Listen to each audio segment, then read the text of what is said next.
Welcome to A Conversation with History. I'm Harry Kreisler of the Institute of International Studies. Our guest today is Barry Eichengreen, who is the Pardee Professor of Political Science and Economics at UC Berkeley.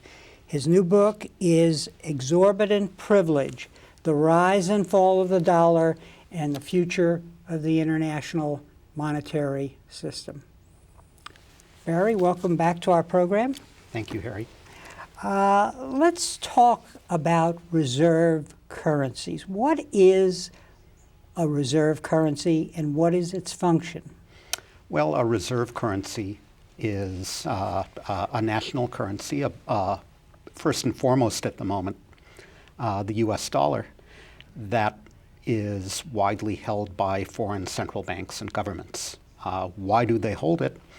They hold it as a form of insurance. If something goes wrong in global financial markets, it helps to have dollars.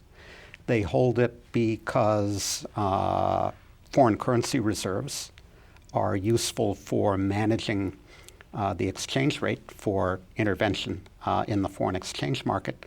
And sometimes, as in the case of China, they hold it as a byproduct of other policies. China wants to keep its own currency down, so it buys dollars as a way of achieving that. And what are the characteristics of a reserve currency that make other countries want to have it? Well, stability. Number one, there has to be confidence that the value of that currency is secure. Liquidity would be number two. It has to be easy to utilize that currency, buy and sell it without moving prices. And the fact that lots of other governments and private market participants use that currency for their international transactions as well. So a reserve currency has to be widely accepted. And you call your book Exorbitant Privilege. And where did you get that title?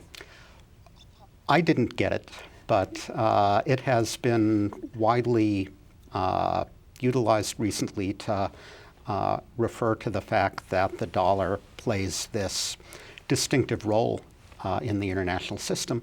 It's not only America's currency, but the world's. It is widely used internationally. The phrase is associated with French President Charles de Gaulle, who was a critic of this asymmetric role of the dollar and more generally a critic of the United States in the 1960s. My Berkeley colleague, Pierre-Olivier Gouranshaw, has taught me that the phrase actually originates with de Gaulle's finance minister, Valéry Giscard d'Estaing.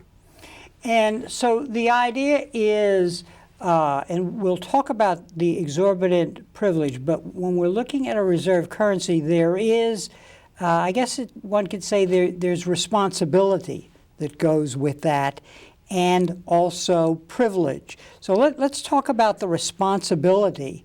If you're going to be a country that is the reserve currency, what is expected of you?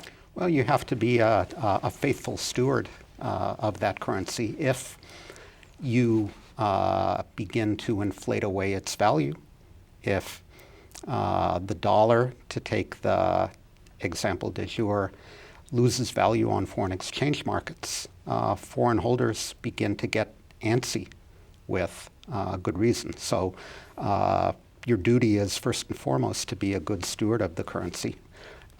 In addition, the fact that the dollar is the world's currency makes the Fed not only the central bank or the lender of last resort for the United States, but a global lender of last resort as well. So we saw after the failure of Lehman Brothers that global financial markets seized up and governments, central banks, corporations were scrambling madly for liquidity, for dollar liquidity, because they needed dollars in order to export and import.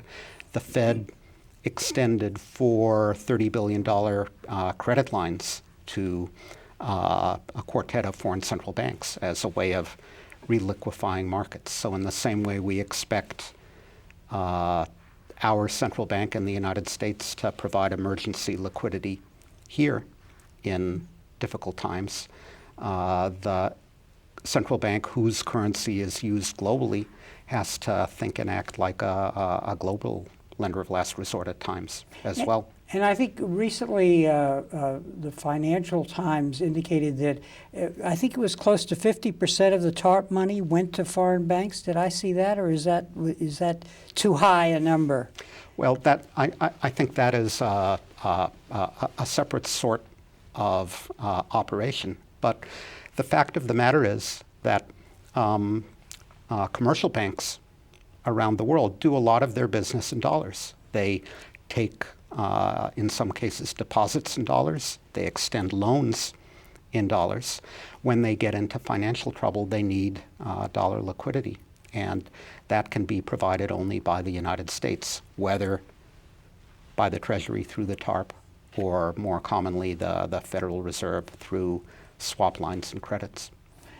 Looking at who can be the reserve currency, one has the sense after reading your book that the people who are managing the reserve currency have to, a sense, have an interest and a concern for the whole global financial system or the whole global economic system, in addition to their concerns about whatever country we're talking about, in this case, the United States. So that would, that's an interesting dilemma, and I guess only certain countries can hold that duality in place. There's a famous analysis of the Great Depression of the 1930s by the late great MIT economic historian Charles Kindleberger. He saw the 1920s and 30s as kind of a tipping point away from the 19th century world where sterling had been the leading international currency toward the 20th century world where it became the dollar. He explained the Great Depression as a product of the inability of a declining Britain to stabilize the international system and the unreadiness of the rising power of the United States to do so. The U.S. hadn't gotten its mind around yet its new global responsibilities. So if you buy that as an interpretation of the 1930s, and to an extent I do, it makes you worry about our present juncture, where we may be seeing another changing of the guard slowly but surely away from the dollar toward some of its new rivals. And we are seeing that as a result of the 2008 collapse. Before we talk about that, I want to focus on a very important aspect of your book, because in today's world, everybody's saying, oh, it's over for the dollar. And what your book, the beauty of your book, is to show us how complex a process it is to become the reserve currency. So let's talk about that, because it's not the case that an emerging power can say, hey, I will undertake this task. It's a very complicated process. You point out that the dollar had, by 1870, the U.S. had pulled ahead of Britain in the production of goods and services. By 1912, it had pulled ahead as an exporter of merchandise. But its global financial role took longer to occur. So let's set the stage. The dominant power has been Britain.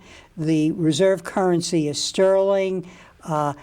There's a new challenger on the block, the United States. Those years point to when it was overtaking Britain, but it takes a while for its role to be realized. Why? It takes a while because you've got to put a a series of institutional prerequisites in place before a national currency can really play an international role. But at the same time, it doesn't take forever. So one of the points I make in the book is conventional wisdom has it that the dollar really only overtook sterling as the dominant international currency after World War II. But conventional wisdom is wrong. And in fact, this transition occurred over a period of about 10 years from 1914, when the Fed was created, to the middle of the 1920s. What you need for your currency to play an international role is a big domestic platform.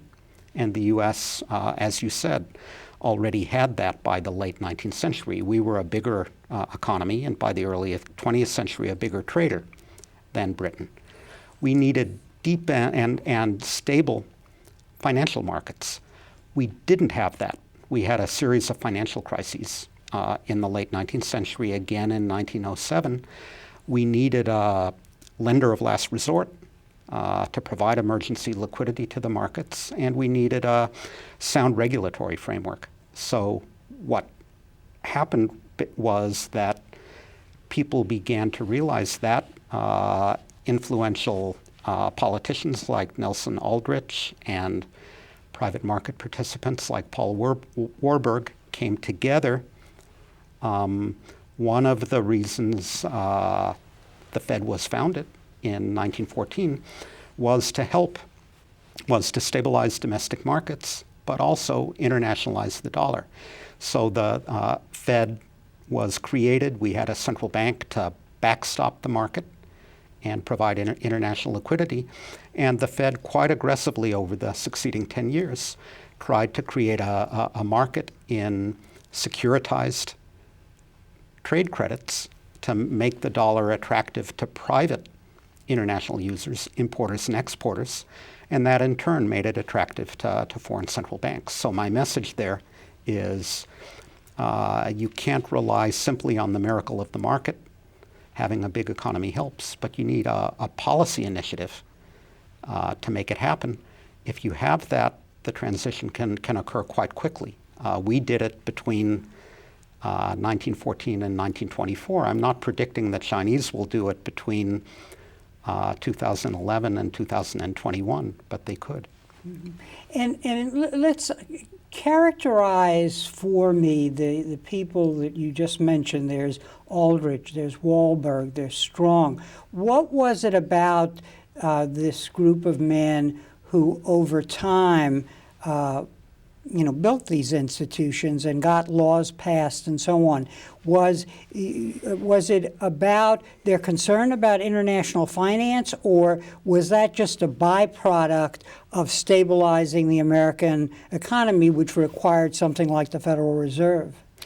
Well, here I would agree with the work of scholars like Lawrence Braz at the University of California, San Diego, who have shown, I think, pretty convincingly that the founding of the Fed reflected a confluence of factors. There was concern about domestic financial instability, but there was also concern about the fact that the dollar played no international role, and that when U.S.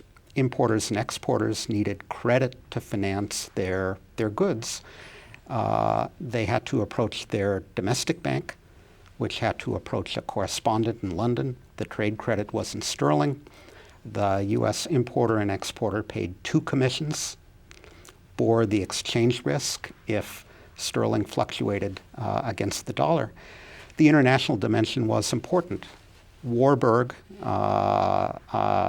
influential financier, had grown up in Europe. He'd been involved in the export-import side as well as financial business. So I think it was this meeting of minds, but also meeting of different imperatives, the need for a new institutional framework to stabilize American financial markets, and at the same time the desire to internationalize the dollar and challenge sterling. And let's take an example of a kind of a nuts and bolts issue that you talk about, namely, before the Fed instituted new rules, American banks couldn't have branches abroad, which then was a missing piece in this puzzle to create an international credit market. Right. So a number of things changed to bring the dollar to international prominence between 1914 and 1924 to make it attractive for use by importers, exporters, bond issuers, central banks alike. One factor was you had a market maker, the Fed. Another factor was that the Federal Reserve Act allowed U.S. banks to branch abroad for the first time, which they did quite aggressively after 1914. Another factor, of course, was World War I, which disrupted the provision of trade credit by London. As sterling began to fluctuate, its exchange rate began to move against the dollar. Getting trade credit in sterling became riskier for U.S. Importers and exporters. So all those things, I think, came together to get us to the point where the dollar was more important than sterling in 1924 as a reserve currency, as a currency in which to denominate foreign bond issues, and as a source of trade finance as well. It had played zero role in any of these domains 10 years before, so its rise was quite dramatic. And yet the tottering sterling didn't really fall over. And you attribute that to a phenomena that may be present today, namely kind of the inertial quality of being the incumbent reserve currency. Talk a little about that. Why is it so hard to push, the old system aside? Well, incumbency is an advantage in politics, and it's an advantage in maintaining international currency status over time as well. If lots of other people are accustomed to pricing their imports and exports in pound sterling, it kind of makes sense for you to do the same so that customers can compare prices more easily. If markets are used to foreign bonds that pay interest in pound sterling, and you're a new issuer, government coming newly to the market, it makes sense for you to denominate your bond issue in sterling as well. So I think there are a variety of reasons. Economists refer to all these effects as network externalities. If other people in your network are doing something, it pays you to do likewise. So as I said before, the U.S. had overtaken Britain in economic size already in the 1870s, and sterling does hang on as a full-fledged rival to the dollar right up through World War II. I should mention at this point that people should look at your book because it's very fascinating how these stories of institution building sort of inform our understanding of today when we're trying to figure out who's falling and who's rising with regard to the international monetary system. So the moment comes for the U.S. really after World War II. Talk a little about how it all comes together after that war and all the characteristics that you previously identified. Stability, liquidity are there, and there's really no challenger. Well, I was going to say all the prerequisites for dollar dominance are there after World War II. The U.S. is far and away the largest economy in the world. We can leave aside the Soviet Union and the Soviet bloc for present purposes. They were largely cut off from the West economically and certainly financially after World War II. The U.S. has far and away the most liquid financial markets. Only the U.S. allows free access to its financial markets to investors, private and official, from other countries. And the U.S. economy is stable financially and economically. But the other important part of the equation is that there are no rivals, that the European economies are only slowly, in the second half of the 1940s and in the 1950s, regaining their feet. Japan, the emerging market, is not yet on the scene. Britain is the sick man of Europe. So it's really, as I said, the period of dollar dominance. People generalize from the third quarter of the 20th century, when the dollar was the one and only international currency, to other periods. I think that third quarter of the 20th century was exceptional in this regard. Mm-hmm. And you make the point again and again in the book that this is really about having a dominant, strong, resilient economy that positions you to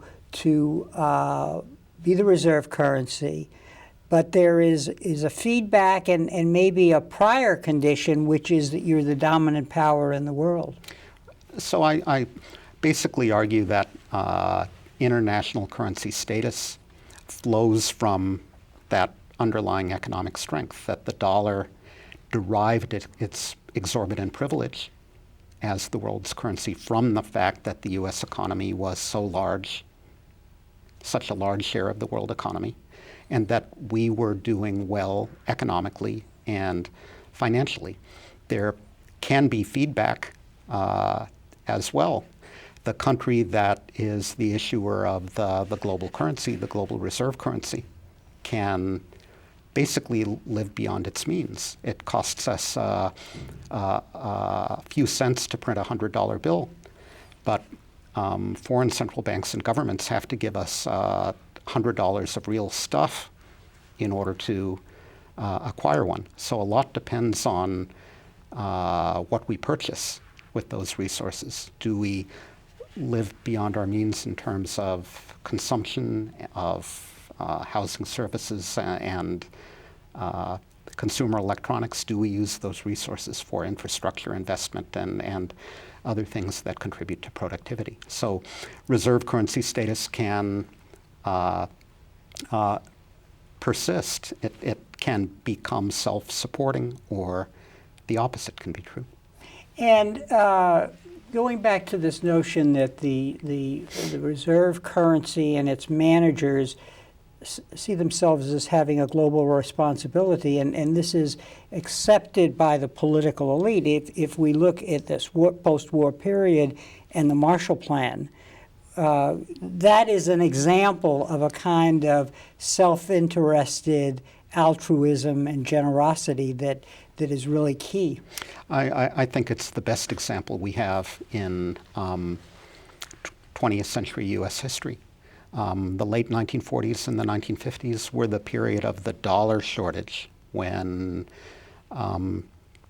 European countries and Japan, desperate for imported machinery and raw materials to get their economies back on their feet, couldn't get the dollars. They had to export in order to get dollars, but they couldn't export unless they could first import that machinery and those raw materials. So the Marshall Plan, I think I'm quoting Winston Churchill now, was the most unselfish act of any major power.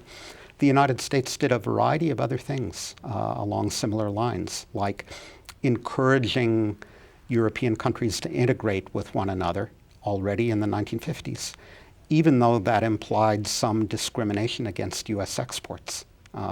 We saw it as in our own interest to share the wealth, that it was no fun to play poker if you held all the cards. And it is during this period, after it reaches its apex, that we see the beginning of America's situation changing as its own policies actually begin to help to create rivals. And it's, say, at this point that we get de Gaulle complaining about the exorbitant privilege, because when there is a turn in what the dominant power can do, it's becoming more costly, there's more pressure on its position, then the fact that you are the reserve currency creates a privilege whereby I guess you're extracting rents to help pay for the policies that you're adopting in, say, foreign and strategic policy. Talk a little about that. Yeah. So that was very much de Gaulle's view, and the French spoke about the invasion of Europe by U.S. Companies, that we were using the fact that they needed dollars as a way to buy up corporate assets in Europe. We were using the fact that they needed dollars as an easy way of financing our budget deficit, and then we could turn around and famously in the 1960s engage in foreign policy adventures in the Vietnam War, something that didn't always go down well with our allies. So the fact that the dollar was far and away dominated international transactions after World War II, when the U.S. dominated the world economy, made perfect sense. But by the 1960s, the world is gradually beginning to become more multipolar. There's the recovery of Europe. There's the rise of Japan. And there begins to be kind of a tension between the fact that the world is becoming more multipolar and the international financial system is not. And it's at times like this that presidents are confronted with political problems, and in this case, in the 70s, it's Nixon. And so who does he appoint as his treasurer but a cowboy politician from Texas, John Connally? That's an important kind of turning point, because at a certain point you're not leaving this to the bankers. Right. I know as a Texan, Harry, you're interested in that particular passage. What I think Nixon was really trying to achieve was an orderly adjustment of the dollar. He wanted to see U.S. exports become more competitive in the early 1970s. As you know, he was well aware that there was a re-election campaign coming in 1972. So getting the Europeans and Japan to revalue their currencies against the dollar would make U.S. exports more competitive and avoid the stigma of the U.S. devaluing. It could be called a U.S. and Japanese revaluation. So Nixon appointed Connally partly because he was aggressive and flamboyant and the ideal person to berate the Europeans and Japanese about the need to revalue. As it happened, others in the administration, like Henry Kissinger, worried that this would backfire and that European politicians in particular would resent being bullied by Connally. I think that's how it turned out. In the end, Nixon got his way. He imposed a 10% tariff on all imports into the United States in mid-August of 1971, when he stopped paying out gold to foreign central banks and governments as kind of a stick with which to force foreign revaluations against the dollar. That worked. The revaluations occurred in December, but it didn't create a favorable setting for international cooperation subsequently. So there wasn't a lot of working together by effective cooperation among central banks and governments in the 1970s. I think the reason was, in part, the sour taste left from this experience in 1971. Let's now fast forward to the near present and the meaning of the 2008 financial collapse. I think what you're suggesting in your book is saying is really a crucial element in the use and the ability to possess this economic power is its legitimacy, that it's accepted, that the institutions, the financial institutions that have developed over time of the dominant country, their legitimacy is accepted. In what way then was the 2008 collapse a turning point in causing important parts of the world to doubt the legitimacy of our financial institutions? So I think we have to be careful here. In the short run, the financial crisis, we saw this already in late 2007 during the subprime phase, but again in late 2008 after Lehman Brothers. In the short run, the crisis was actually good for the dollar.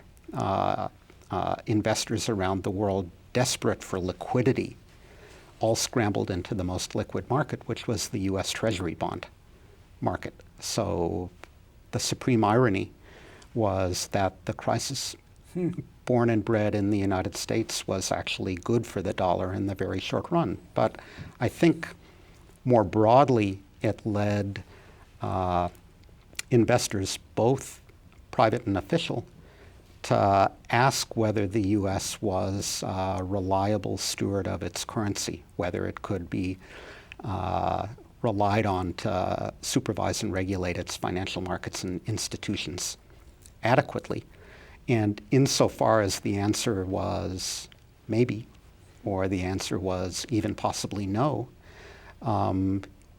foreigners concluded that it would be prudent to hedge their bets, not to put all their eggs in the dollar basket and to begin to diversify. So I think that process of diversifying away from the dollar is slow, it's gradual, it's ongoing, but I think it has been accelerated by the financial crisis and by doubts about the reliability of the United States as steward of its financial markets. During the crisis, especially in the immediate aftermath, there was a sense, as we examined what had happened, that many of the institutions had failed, all under maybe the umbrella of deregulation. We didn't need watchdogs in place and so on. But on the other hand, there was, one could say, with Bernanke at the head of the Fed, a very effective response that met the needs of the global system. That was a kind of an ongoing tension. Right. So once again, in the short run, everybody scrambled into dollars. The crisis was good for the dollar, partly because the Fed responded quickly and aggressively to the crisis and provided emergency liquidity when it was needed. It was a good thing that we had a student of economic history at the helm. But more broadly, I think foreign investors, including foreign central banks, are worried not only about the Fed, but they're worried about American politics. They observe that questions of regulation are politicized. They observe that the new Republican majority in the House of Representatives wants to roll back some of the financial reforms adopted last year. And I think they worry about the political situation in the U.S., what it implies for financial regulation here, what it implies for our budgetary politics, and what those things mean for the dollar. And it's interesting because one of the keys in the earlier period when America consolidated its rise as the hegemon in the global financial system, this meshed with the domestic politics. And as you say, we're now having an attack against the Fed. One thinks here of Ron Paul. And what's really interesting is that line of attack attacks the Fed for its domestic role and seems to be totally oblivious to this international role, because if you did away with the Fed, then you would lose the key institution for doing the work that you're describing in your book. Absolutely. So I do worry about political attacks on the Fed. As I said before, I worry about how political the debate over financial reform has become. None of that is good for the United States. And insofar as international currency status flows from the underlying strength of our economy and financial markets, none of that is good for the international role of the dollar. Mm-hmm. Now, as an economic historian, I would like to have you do kind of a physical exam, so to speak, of the American economy. I mean, what do you see as the big threats to this reserve currency role coming from within the United States because of the management of its economy? We talked a little about the political dimension, but it also must be the case that we're not managing our domestic economy well. And some of this comes from the response to the crisis, so we have to separate these two things. Well, it's one of the little jokes people make about the name IMF, International Monetary Fund. Sometimes they say it's mainly fiscal.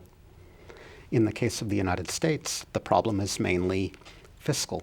In other words, I think the big worry on the horizon, looking out 3, 4, 5 years and longer, is about the budgetary arithmetic. The one scenario I can imagine in which there was a dollar crash and mass flight by foreign investors, foreign central banks, and private investors away from the dollar would be if we really demonstrated to the world that we couldn't get our budgetary house in order. I think everyone understands in 2011 that our big challenge in the United States is to get the budget and fiscal policy under control. Not today, not this month, but say by the time of the next election at the end of 2012. It all obviously comes back to the politics, and I'm more economist and economic historian than I am political scientist, but it doesn't take a PhD in political science to realize there would have to be political compromise, agreement to address this problem on all of the relevant margins, not only spending cuts, but tax increases as well, to deal with the medium-term healthcare problem in particular, which hasn't been entirely solved, far from it, in order to solve the fiscal problem, bring it under control, and maintain confidence in the dollar.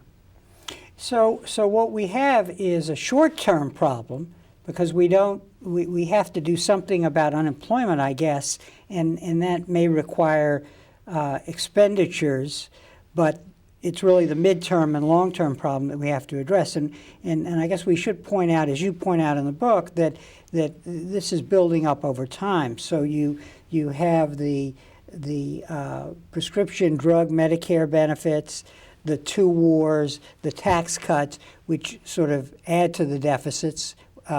Then we get the response to the international financial collapse. And then we've got this continuing problem with the medical care costs as they're rising. So I guess the issue here is, what do you think it takes to begin to address these problems? Or do you think it's going to take another crisis to mobilize these different constituencies to deal with the common problem? Well, I certainly hope it won't require another crisis, but I kind of fear on the basis of recent history and on the basis of the tenor of the dominant tone of political rhetoric in the United States at the moment, that it may take another crisis before we, as a nation, come to grips with the fact that the federal government in normal times only raises in taxes 19% of national income, much less than any other advanced economy, and that we're still quite low on the revenue side when we add the states to the federal ledger, that we need to think about how to raise more revenues. And on the expenditure side, we need to think again about the healthcare problem. So I'm not saying anything that readers of the New York Times don't know already, but I fear that the political class hasn't really come to terms with this point. One observation I make in the book is that financial crises almost always come around the time of elections. I don't think it's entirely coincidental that the Lehman Brothers fiasco preceded the 2008 presidential election by a couple of months. Politicians' grip on the levers of power is unsteady. You know, it's not clear whether somebody who's about to be a lame duck can deal with the problem. We have a big election coming at the end of 2012. So I don't think it's too strong to say we have a couple of years to get our act together. There's an important number. It struck me when I read the book. So we are 19% of our income goes to federal taxes. Federal taxes, and in the comparable number in Europe is 40%. Is that? Well, it depends on the country, but in the 30 to 40 range. Yeah, yeah. So I guess the other dimension now, going back to the international system, the vulnerability of the U.S., although it still has the inertia of its incumbency. What about our challengers? There is the euro, there is the yuan. I guess what struck me as a lay reader to this book was, well, it's not going to be so easy for either one of them to at least replace the role that we have. They may carve out a different role. Let's talk about the euro first. You've written a lot about the euro. What is the problem there? Well, the current situation is certainly challenging to those of us who believe that the euro is here to stay and that with time it can become a serious rival to the dollar. But stubborn individual that I am, I continue to believe that that's the case. I think it was Jean Monnet, the father of European integration, who said Europe is forged in crises. It certainly has one now. It has a budgetary crisis, a debt crisis, and a banking crisis. I think a big underappreciated part of the European problem is the weakness of French and German banks. It's from that flows the reluctance of the Europeans to let the Greeks and the Irish and others restructure their debts. And that's because they've loaned money to their own peripheries. Precisely. Right? Yeah. I think when things begin to get dicey again in Europe, Europe will once more be forged in crisis. Leaders will have to decide whether to go forward or go back. And I'm still betting they will go forward in creating e-bonds or Euro bonds. I think there will be a permanent emergency rescue facility, and I think there will be stronger surveillance of national policies by the European Commission. So it won't be easy, but I remain of the view that the euro is here to stay, and I think e-bonds will be a step toward creating that more liquid bond market that the euro needs to become a full-fledged rival to the dollar. And for now, though, your one-line statement about the euro in the book is that there isn't enough state. There isn't a Fed, and there is a reluctance of individual nation states to give more of their power to the European identity and right. institutions. And one of the unfortunate consequences of that is whenever a crisis erupts, it gets plopped down into the lap of the European Central Bank.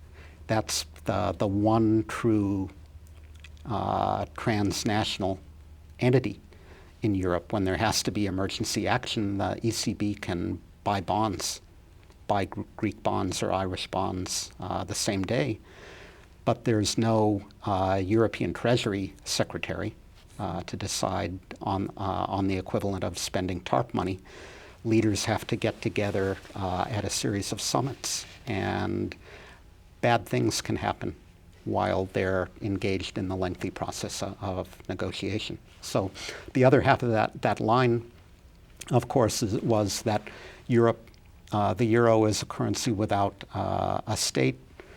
The Chinese renminbi is a currency with too much state.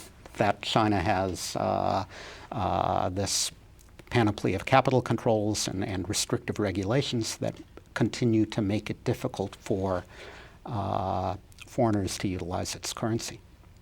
And so having too much state, I think, as you just said, and as you say in the book, China is not ready yet to assume this reserve role. And you're really suggesting that to move toward establishing the institutions that could make it possible, that would be a real threat to their developmental model as it's now constituted. It would require considerable transformation of their developmental model.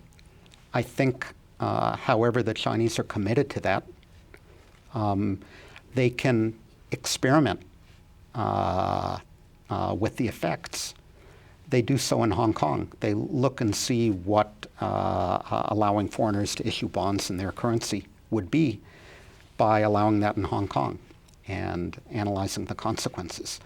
They look at what the effect of letting their companies invoice and settle trade in their own currency would be by letting them do that for the considerable proportion of their trade that goes through Hong Kong. I look back at the history of the United States, which was able to make that transition from a situation where its currency was not used internationally to where it was to a very considerable extent in 10 years. And I think people underestimate how quickly the Chinese are now prepared to move. My guess would be in 2020, there'll be 3 international currencies. The dollar will be first among equals, but the euro and China's currency will not be far behind. And people will have begun to talk a little bit about the prospects for the Indian rupee and the Brazilian real. Those are 2 big countries with increasingly large financial markets. They will be the puppies nipping at the other's heels. Well, and you are suggesting that what we may see is the rise of several regional currencies, which would, coincide with the multipolar strategic world we're viewing. What would that world be like? Would these different currencies dominate in their region, but the U.S. might still hold some diminished global role that would still be important? So I'm leaving aside the case of dollar crash, where we in the United States fail to put our fiscal house in order, and all kinds of bad things follow. In the more benign scenario, yes, I think China's would be the dominant reserve and international currency in Asia. I think the euro would be the dominant currency in greater Europe, where I would include North Africa and Turkey and Russia and various other countries in Europe's neighborhood. The United States is different because it has long been a global power, and we trade extensively with Europe and with Asia, as well as in the Western Hemisphere. So I think the dollar would be different in that it still would be used more broadly, and given our advantageous starting point, it would probably be first among equals. Let me change the subject a minute, but relate it to your book. I know you have been involved in the award to Berkeley of a major grant to study economic history.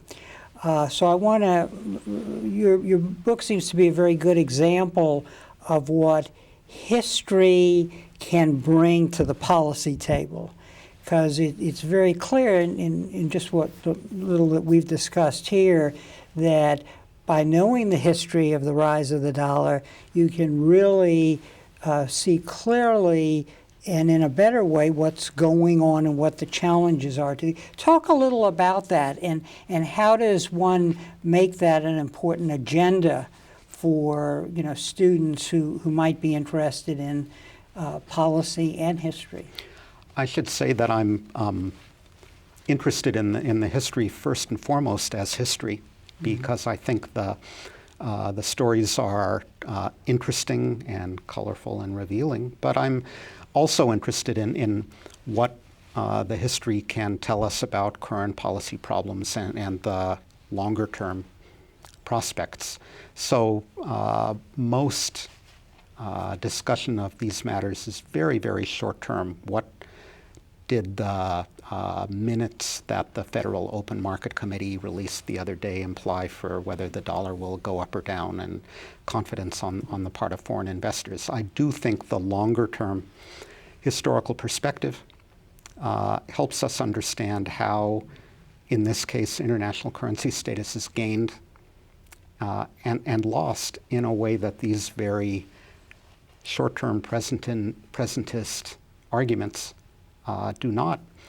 If you're interested in the role of institutions, we talked about that before, the role of politics, the role of human agency, the people involved in the policy decisions can be critically important. We learned that from the 2008 financial crisis. Again, history is the place to go to think about that. Bottom line here, if I can do a summary, it seems to be one thing that we should be looking at, in addition to all the economic factors and the state of the American economy and whether exports will really matter as opposed to infrastructural investment.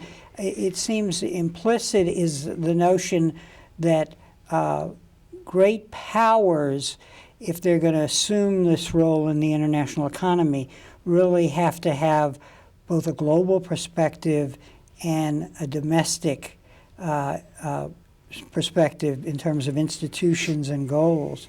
And that one thing we should watch for is how do the rising powers meet this test? Is that fair? That's fair. I referred earlier to Charles Kindleberger and his view of the 1930s. That is a prominent example of when the rising power could have done more. The Chinese at the moment are aware, I think Chinese leadership is aware that China is playing a growing global role, and it will have to become more involved and engaged in.